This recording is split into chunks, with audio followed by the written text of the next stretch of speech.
Assalamualaikum warahmatullahi wabarakatuh.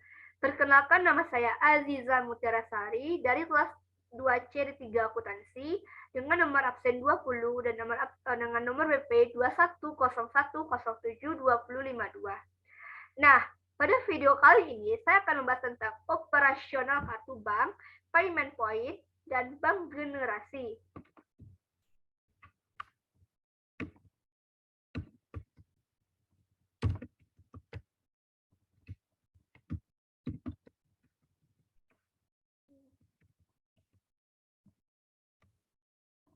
Nah, yang pertama kita akan membahas materi kartu bank. Nah, di kartu bank kita akan membahas pengertian, tujuan dan fungsi, jenis-jenis kartu bank, mekanisme pengguna kartu bank.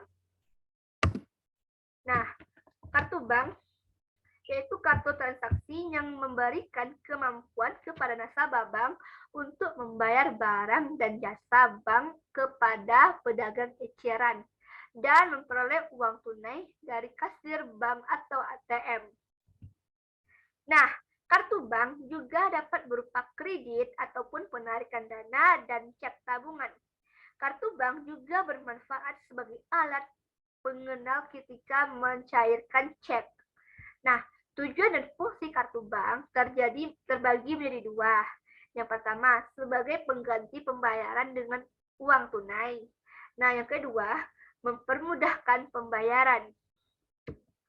Nah, jenis-jenis kartu bank berdasarkan limit terbagi menjadi 5. Yang pertama, silver. Nah, kartu kredit silver memiliki limit kartu kredit paling rendah, sekitar 4 juta hingga 7 juta. Pada umumnya dapat diajukan oleh nasabah dengan penghasilan minimal 3 juta per bulan. Nah, yang kedua, kartu kredit gold memiliki limit kartu kredit sekitar 10 juta hingga 40 juta. Pada umumnya dapat diajukan oleh nasabah dengan penghasilan sekitar 5 juta hingga 10 juta per bulan. Nah, yang ketiga, kartu kredit platinum. Nah, memiliki kartu kredit sekitar 40 juta hingga 1 miliar. Nah, pada umumnya dapat diajukan oleh nasabah yang memiliki penghasilan 180 juta per bulan, minimal 180 juta per bulan. Nah, kartu kredit titanium. Di atas tingkat platinum masih ada kartu kredit titanium. Dengan jenis titanium, kartu kredit titanium sangat terbatas pemilikannya. Tak semua orang bisa mendapatkan kartu ini, karena hanya yang diundang secara langsung oleh pihak bank yang akan mendapatkan kartu kredit titanium ini. Karena proses kepemilikannya hanya dapat dipilih oleh pihak bank, maka tidak pasti apakah yang menjadi persyaratan dari kartu kredit titanium ini sendiri. Yang pasti dan yang jelas penghasilannya harus lebih tinggi dan catatan kekayaannya mencapai nominal tertentu. Nah, yang kelima, spesial. Ada beberapa lagi jenis kartu kredit yang termasuk spesial. Beberapa kartu kredit ini tidak secara general seperti misalkan kartu kredit dengan brand Visa yang mengeluarkan kartu kredit Visa Signature dan Visa Infinite. Kartu kredit Visa Signature dan Visa Infinite tidak diperuntukkan bagi masyarakat biasa. Tapi kedua kartu ini diperuntukkan bagi pengusaha yang besar miliaran yang memiliki aset miliaran, pengacara, dokter, atau orang terkenal. Selain Visa Signature dan Visa Infinite, Mastercard juga tak mau kalah dengan mengeluarkan jenis kartu kredit Mastercard World. Kartu kredit ini juga sama spesialnya karena tidak diperuntukkan bagi masyarakat umum. Nah, jenis kartu bank berdasarkan fungsi. Yang pertama, credit card atau kartu kredit. Berfungsi sebagai alat pembayaran transaksi, jual beli atau barang jasa di mana pelunasan atau pembayaran kembali dapat dilakukan dengan sekaligus. atau dengan cara mencicil sejumlah minimum tertentu. Jumlah cicilan tersebut dihitung dari nilai saldo tagihan ditambah dengan bunga bulanan. Nah, yang kedua, child card atau kartu biaya. Nah, kartu biaya sebagai alat pembayar suatu transaksi jual beli barang atau jasa, di mana nasabah harus membayar seluruh tagihan secara penuh kepada akhir bulan atau bulan berikutnya dengan atau tanpa biaya tambahan. Nah, yang ketiga, cash card atau kartu tunai. Nah, kemungkinan pemegang kartu untuk menarik uang tunai baik langsung pada kasir bank maupun ATM bank tertentu yang biasanya tersebar di tempat-tempat strategis seperti hotel, pusat-pusat perbelanjaan, dan wilayah perkantoran. Nah, dengan melakukan perjanjian kerjasama terlebih dahulu, pemegang cash card salah satu bank dapat pula digunakan kepada bank-bank lain. Dan yang kelima, check barter card atau kartu cek generasi. Nah, pada prinsipnya dapat digunakan sebagai jaminan dalam penarikan cek oleh pemegang kartu. Kartu jenis ini sangat populer di Eropa, terutama Inggris. Di samping itu, kartu tersebut dapat juga digunakan dalam melakukan penarikan uang melalui ATM. Nah, kita masuk ke mekanisme kartu debit dan kredit, yaitu dalam menggunakan PIN. Nah, terbagi menjadi 5 mekanisme. Yang pertama, kartu debit yang Anda serahkan kepada kasir akan diproses dengan cara menggeserkan kartu ke mesin EDC. Nah, yang kedua, setelah digesek, kasir akan meminta pengguna untuk mengisi PIN pada mesin EDC. Yang ketiga, apabila PIN pengguna benar, akan terjadi proses online verifikasi data dan kecakupan saldo pemegang kartu pada database server penerbit kartu. Nah, yang keempat, setelah proses verifikasi selesai, mesin EDC akan mengeluarkan bukti transaksi yang akan ditandatangani oleh pemegang kartu yang melakukan transaksi. Yang kelima, transaksi selesai. Nah, kita akan membahas payment point. Di payment point kita akan bahas pengertian dan tujuan. Nah, pengertian payment point. Payment point merupakan jasa perbankan yang melayani masyarakat untuk melakukan pembayaran rutin yang dilakukan setiap bulan. Jumlah transaksi pun relatif kecil. Nah, jika pada umumnya fungsi bank ialah menyimpan uang, mengirim dan transfer uang, maka payment point adalah layanan tambahan bagi konsumen, di mana payment point ini memiliki rekening titipan. Rekening ini hanya mampu menampung pembayaran dari masyarakat untuk disalurkan ke pihak yang terkait.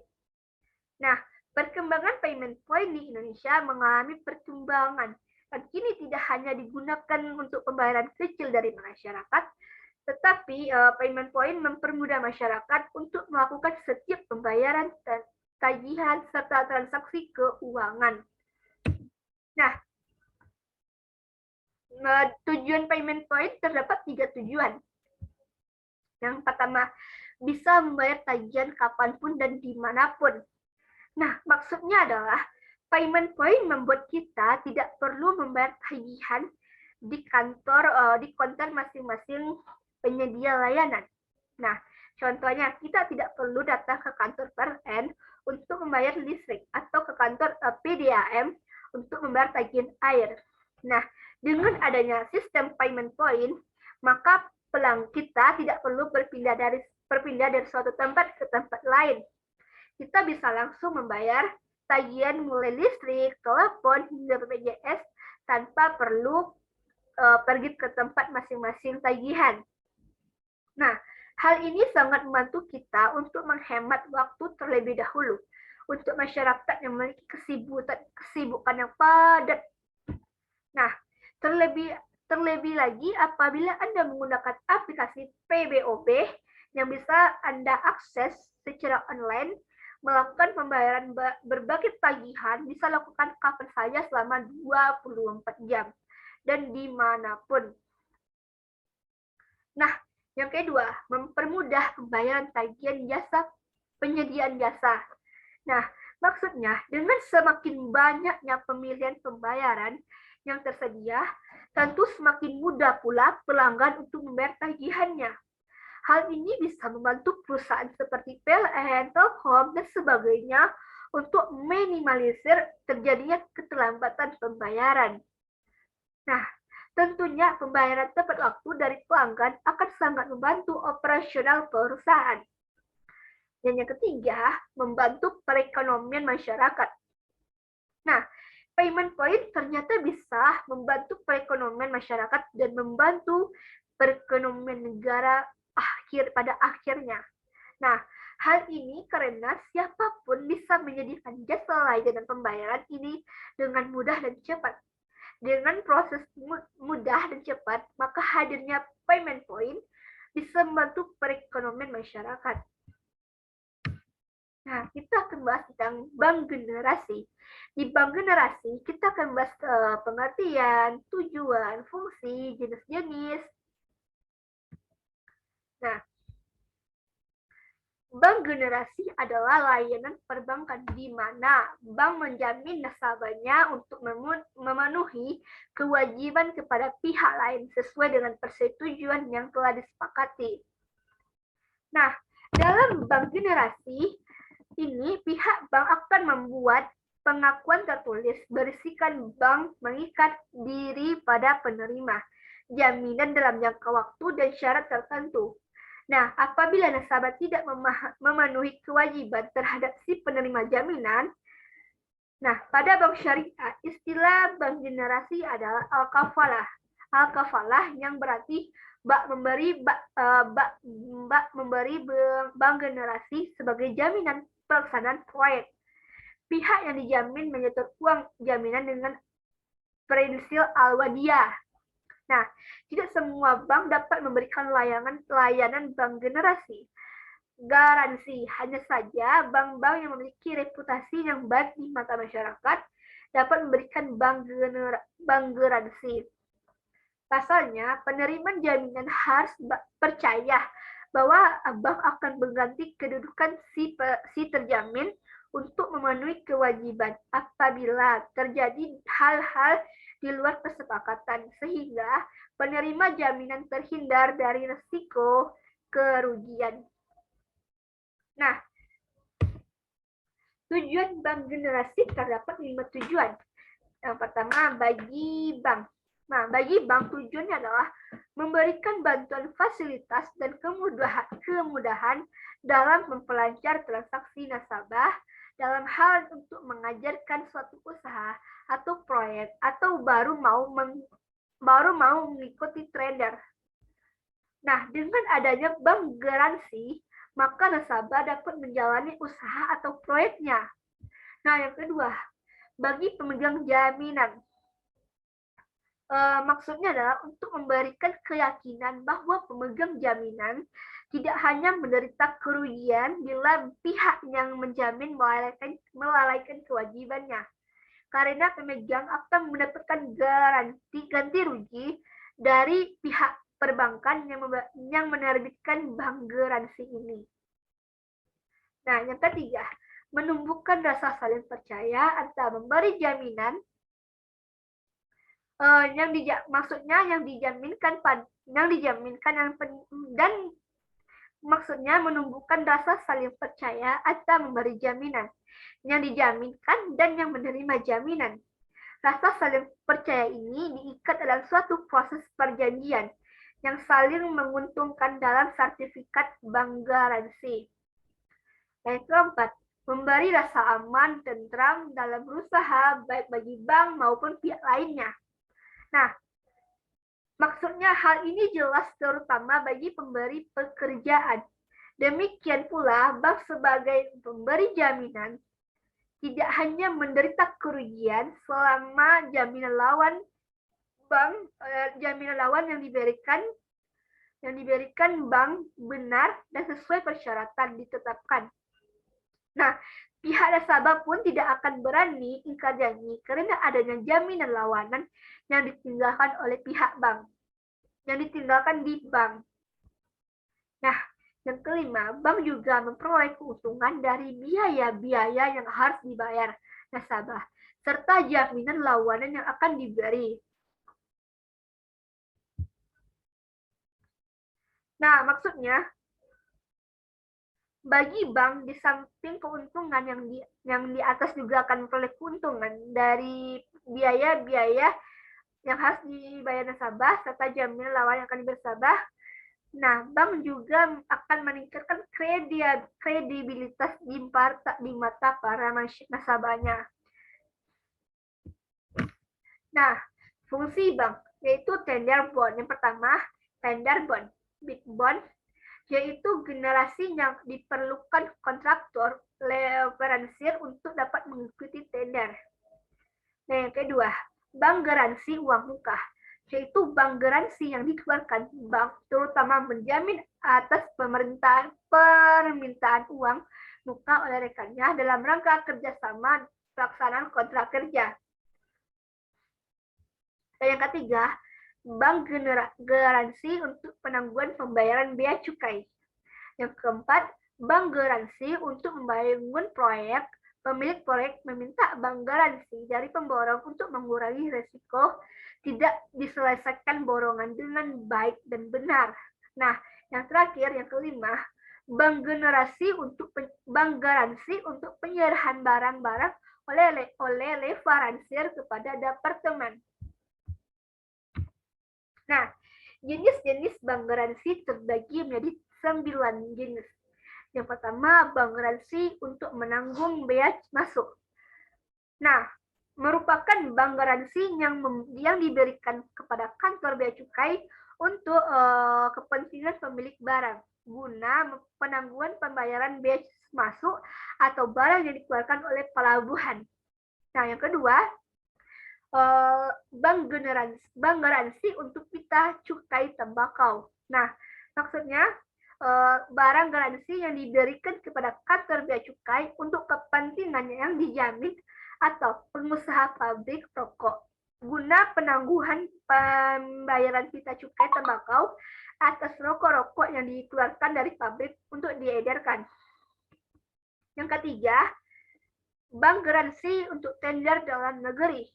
Maksudnya yaitu bank garansi yang diberikan kepada borrower atau yang memberikan pekerjaan untuk kepentingan kontraktor atau referensi yang mengikuti tender dalam negeri. Yang keempat, bank garansi untuk pelaksanaan pekerjaan. Nah, merupakan bank garansi yang diberikan kepada borrower untuk kepentingan kontraktor guna menjamin pelaksanaan pekerjaan yang diterima dari borrower. Nah, yang kelima, bank garansi uang muka pekerjaan. Nah, merupakan bank garansi yang diberikan kepada borrower untuk kepentingan kontraktor untuk menerima pembayaran uang muka dari yang memberikan pekerjaan 20 pekerjaan. Nah, yang keenam, bank garansi untuk tender luar negeri. Nah, maksudnya merupakan bank garansi yang diberikan untuk kepentingan kontraktor yang mengikuti tender pemborong yang mana borrower adalah pihak luar negeri. Bank garansi untuk menjamin kontraktor atau eksportir Indonesia yang turut tender atau melaksanakan kontrak. Dan yang ketujuh, bank garansi untuk perdagangan. Nah, merupakan bank garansi yang diberikan kepada agen atau dealer perdagangan atau dapat perdagangan. Nah, yang kedelapan, bank garansi untuk penyerahan barang.